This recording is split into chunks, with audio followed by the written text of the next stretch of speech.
Hey guys, how's it going? Eric Norris here. Today I wanted to talk about perseverance and how valuable and powerful it is to persevere amongst the things that we deal with on a daily basis and throughout life. There is some valuable power in persevering over the things that we don't want to do. For example, I think that every day we should have at least one thing to kind of keep us out of our comfort zone. Do something that we just feel uncomfortable doing. The reason why is I feel like it builds up a tolerance in our lives so that when the hard things come in life, it's easier to tackle. It's such a powerful thing. And it's interesting too, because it seems like most success comes from people that persevere. We're all going to fail in life with different things that we try to accomplish. And just because we fail at something doesn't mean we should never do it again. It just means, okay, that door closed.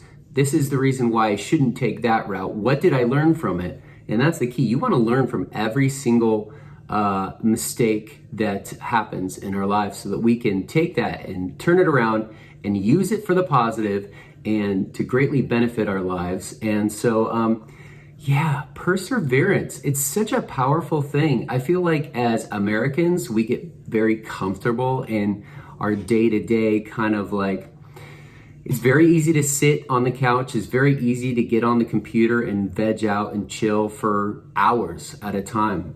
But there's really no value in that. And so, it could be something as simple as going and working out every day. Mentally you might not want to do it, but then you do it and afterwards you feel fantastic, I'm trying to think of, there's so many things. Cold calling is a good example. If you want to get really good at just sales and persevering, cold calling would be a perfect example.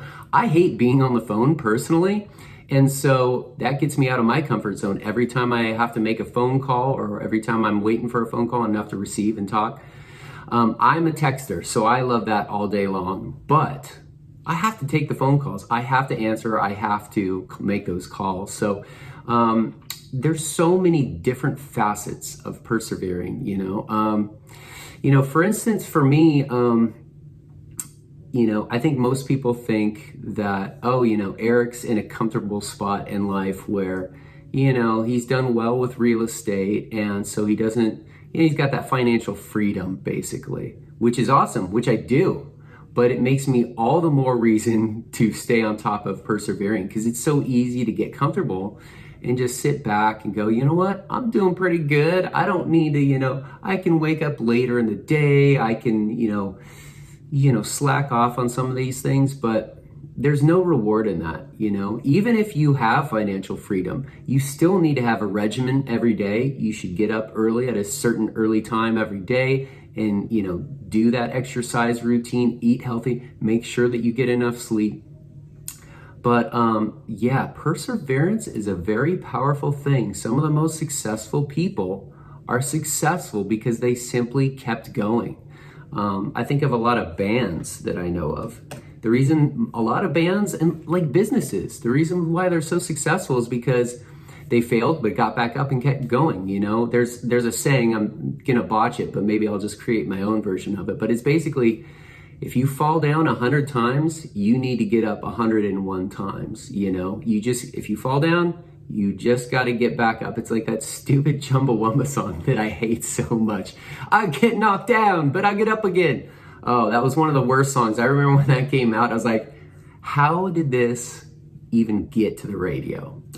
But anyway, it does have a powerful message actually, but perseverance is a powerful thing. It's kind of like a good example of that also. It's like how our bodies can adapt to the cold. For me being a California guy, I hate the cold weather. Like this time of year, January, February here in Nashville, Tennessee, I'm like, oh, get me out of here. Let's go to Florida or back to California for a little while, But what I have noticed is your body does adapt and adjust. And so it's kind of in that similar realm of persevering. Like for instance, I love to play disc golf. And, this time of year when the weather gets cold, 40 degrees and below, you're like, oh, I don't want to go outside and do this. But it's that resilience. It's that you do it anyway, because you know the payoff. You know that it's going to pay off in the end, that you're going to get that great satisfaction, that catharticness of exercise, of putting in your 2,000 steps or whatever it is, 20,000 steps. I'm trying to think how many steps an average disc golf course is. I want to say I think it's like 2,500. That's a great amount of, if you're walking for basically, I'd say it's like an hour and a half. That's a great amount of time to get the blood flowing, to stay healthy, and it helps with your brain power, boosting that as well. All the exercise that you do helps with that, But perseverance, it's something that we all need to practice. For me, I'm trying to think of what would be something that it's exercise for me. I don't always want to do it. This week, I've worked out twice so far. I'll probably make it a third after I make this video and make a phone call. But that's the other thing, phone calls. It's like, for instance, doing taxes. Most people hate that. It's one of those things, you got to get the paperwork together. It's a pain in the butt. But think about the people that do that for a living. They're doing it every day, and they're so used to doing it. By the time they do their taxes, they're whiz. They got it down. It's just like money, boom. So it's a very similar concept. I highly encourage you guys, if, whatever it is in your life that you feel uncomfortable doing, it could be public speaking. That's been known to be the number one thing that people have the most fear of. Probably public speaking and death are probably the two. But as far as public speaking goes, that's something that I think we should all try to take advantage of, getting out of our comfort zone and practice, because it'll benefit us in so many ways. In a lot of ways, we're always kind of selling ourselves. When we're meeting new people, we're making new connections. Like last night, for instance, I went to a meetup. It was a real estate meetup. It was super cool. And, you feel uncomfortable because you don't know everyone there. But you just got to do it anyway. Jump into it and just try to make it happen and go with the flow. Speaking of that, I met a couple guys last night that I was inspired by, and they were 20 years younger than me. It was pretty amazing. I told them, I said, you guys are on a really great trajectory. I wish that I had started as young as you guys are. They're doing wholesaling and flipping and real estate. And that's probably the best thing you could start doing, getting involved with real estate. Let's say you have no capital, and if you want to learn quick, get into wholesaling, and be a real estate agent even, and get into flipping. Because flipping, if you do like 5 flips a month, man, you can make 100 grand, a month. There's some real good money in that. For me, I like the buy and hold strategy. I like the multifamily strategy. And so that's what I love to do. I know I'm talking about different topics, but I think it's all relative because, last night, perseverance was involved in my life. It was, I don't want to go to this thing because I won't know anyone. But then I knew the value of, if I do go, the connections that I'll make and the relationships that I can build on, and so there's such power in that. I kind of feel sorry for the people that are coddled in life. As they grow up, their parents just baby them, give them everything. That's a tough way to grow up, because once you get pushed into the real world, you have reality check and you don't know how to function in life. It's crazy. For example, I remember growing up as a kid, I lived in a middle to upper class town, fortunately. But I feel like we were on the lower end of the totem pole when it came to, wealth of what everyone around us in the town I grew up in. Most of the people had like BMWs and Mercedes. Like, these are kids that I'm going to school with. I was the kid with the muscle car. That's like the $6,500 car. There are people there driving, $30,000, $40,000 cars, either brand new BMWs or Mercedes or hand-me-downs from their parents, whatever it was. But one thing I remember that my parents did with me at an early age, they taught me this, was I had a friend, his name was Steve, and his parents were so giving good for better for worse, that, you know, he would get all kinds of toys growing up, you know, and I'm like, man, Steve's got all the G.I. Joes or whatever it is, like all the Transformers or whatever it is.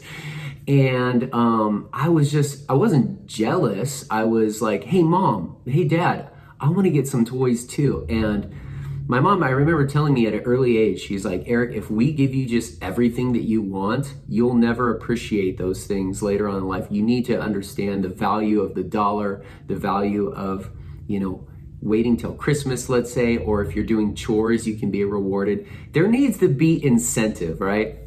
And that's what perseverance is all about. There's an incentive in it. You might not, it's like the short-term pain is so minimal compared to the vast value of the long-term gain that you receive from persevering. Just every day, wake up, power through, go.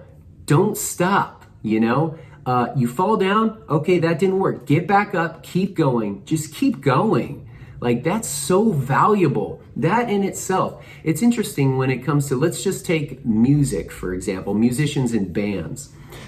Sorry, battery's dying. For example, so some of the most successful bands and bands, let's just stick with bands and musicians and artists. It's interesting because you see the people that are successful, not all of them are the most talented.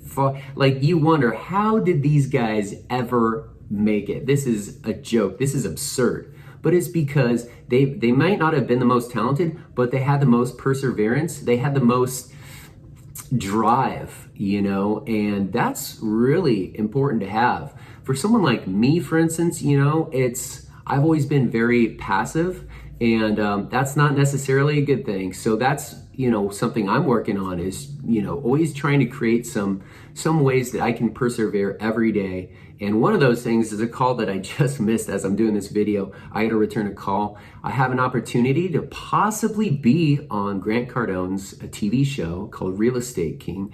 And so I have some due diligence that I need to do in trying to get a hold of some of these apartment complex owners. And I just need them to sign off on the form. I've done everything else. I've sent them all the info. But today's Friday. This is the last day. That's something I have to get done. So I'm going to cut this video here.